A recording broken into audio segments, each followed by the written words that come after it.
Amaigris à force de mal se nourrir et malades du fait des conditions de détention forcées en Libye, ces migrants ivoiriens apparaissent épuisés.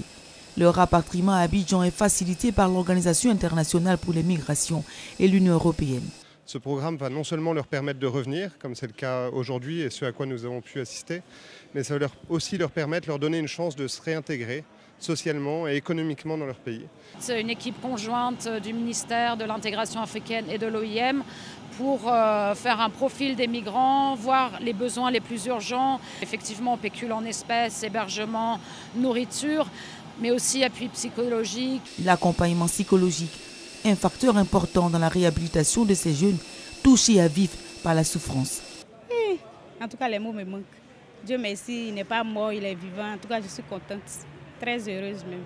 Car en Libye, l'aventure des jeunes tourne très vite au cauchemar. On était au bord de l'eau. C'était pour traverser pour aller en Italie.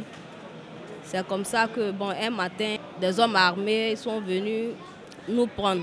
Quand ils sont arrivés d'abord, nous ont tabassé, frappé, fouillé, prendre tout ce qui est comme l'argent. Ils ont fait ce qu'ils pouvaient faire.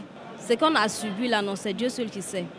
Les 168 migrants arrivés vont être pris en charge par le gouvernement ivoirien, l'Union européenne et l'Organisation internationale pour les migrations.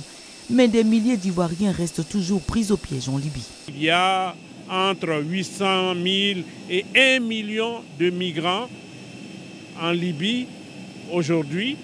Et donc nous avons une longueur d'avance puisque nous avons l'habitude de faire entrer nos compatriotes qui ont manifesté l'intention de regagner la Côte d'Ivoire.